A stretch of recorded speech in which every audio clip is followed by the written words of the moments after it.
Picture this. You wake up one morning, check your phone, and suddenly discover that the biggest security scandal to hit the monarchy in years has nothing to do with Harry and Meghan, nothing to do with a tabloid rumour, and everything to do with a real extremist getting comfortable inside Buckingham Palace. Yes, inside. Not loitering at the gates with pamphlets, not posting nonsense from a basement somewhere, but working on the palace grounds in an official uniform, smiling for tourists and strolling through hallways that generations of royals have walked. And yet we were told Harry was exaggerating. We were told Meghan was being dramatic. We were told the threats they spoke about were all in their heads. And now, out of nowhere, the truth has blown the palace doors wide open. This story is wild, it is troubling, and it vindicates the Sussexes in a way that no interview or documentary ever could. The moment news broke, the country practically short-circuited. You could feel the collective gasp echoing from living rooms to newsrooms. This was not a light scandal you brush off during tea. This was a serious breach inside one of the most heavily guarded buildings in the entire United Kingdom. The man at the centre of it, Matthew Greville, was 26 years old and known publicly as a polite palace warden, helping visitors find the nearest exhibit. But behind that friendly exterior was someone deeply aligned with far-right groups, extremist messaging and racist propaganda that had targeted Meghan and Harry for years. He was not hiding it. He supported hateful ideology openly. And somehow, despite all that, he slipped right into the palace system. The same palace that denied Harry and Meghan full security protection. The irony could write its own memoir. To understand how outrageous this is, you have to roll the timeline back.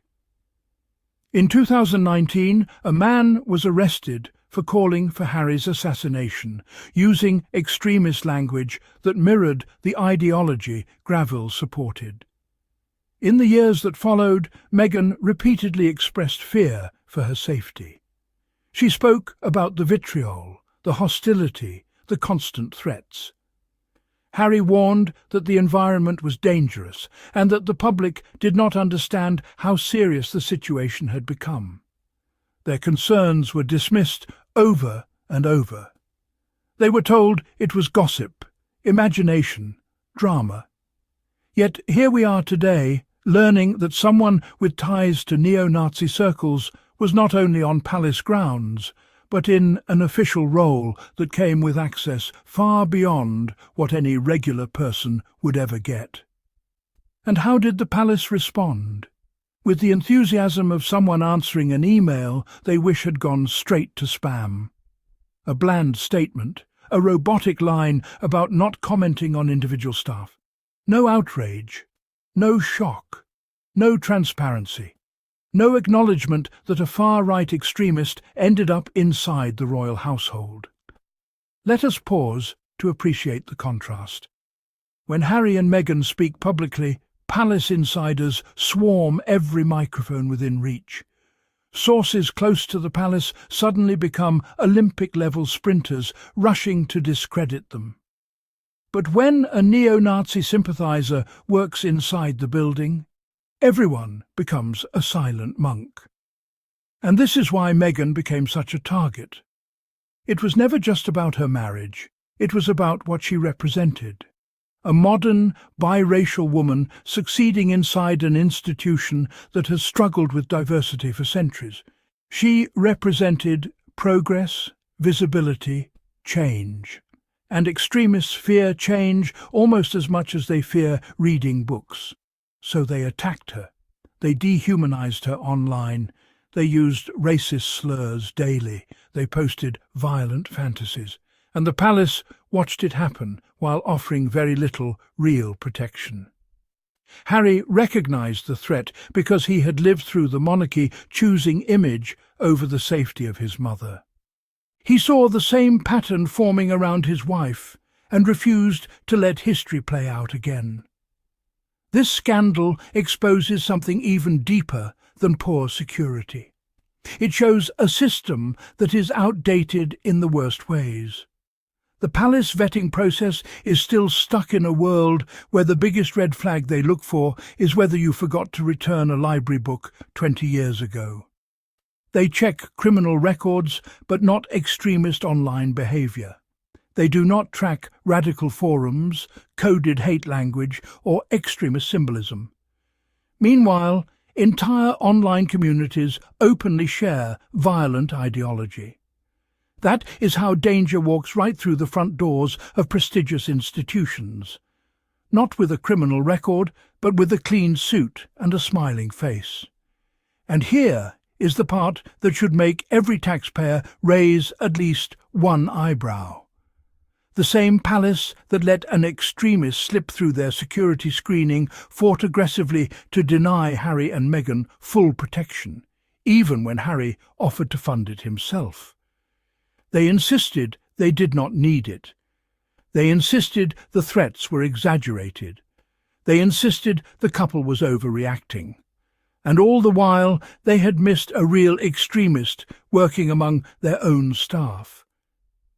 If that is not the very definition of hypocrisy, we need a new dictionary. When Harry and Meghan stepped back from royal life, the tabloids painted them as selfish and ungrateful. They said the couple was attention-seeking. They said the couple was chasing fame. But if you look at the facts with a clear eye, their decision looks less like rebellion and more like common sense. They were navigating an institution that ignored their safety concerns. They were raising children in an environment that refused to acknowledge modern threats.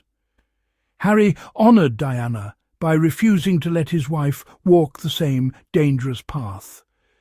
Meghan chose survival and sanity over ceremonial traditions that did nothing to protect her. They were not abandoning the monarchy. They were escaping a system that could not recognise its own vulnerabilities.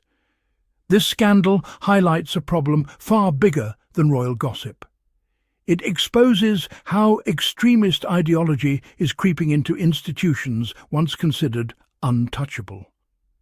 If someone with far-right affiliations can get hired inside Buckingham Palace, then no institution in the country can confidently say it is immune. Not Parliament, not public service, not law enforcement, not the military. This is not just a royal embarrassment, it is a national security concern. And while everyone is shocked today, Harry and Meghan saw this coming years ago. They tried to warn the world. They tried to express the danger. They tried to speak honestly. But honesty is only welcomed when it fits a narrative, and their truth did not. Still, here we are, watching everything they warned about unfold exactly as they feared. The Sussexes were not running from privilege. They were walking toward freedom. They were not rejecting tradition. They were choosing safety. They were not exaggerating threats. Those threats are now publicly confirmed. They were not being dramatic. They were being aware.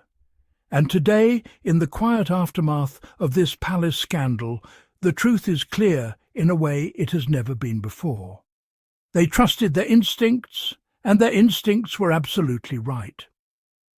As we close out this episode, thank you for joining me for this breakdown and for supporting a community that values truth over tabloid noise. If you want to help this channel continue to grow, make sure you hit subscribe, drop a comment, show some love with a super thanks, or buy me a coffee if you want to support the work that goes into these deep dives. Your support keeps the Sussex Squad strong, vocal, and unstoppable. Thank you for watching, and I will see you in the next one.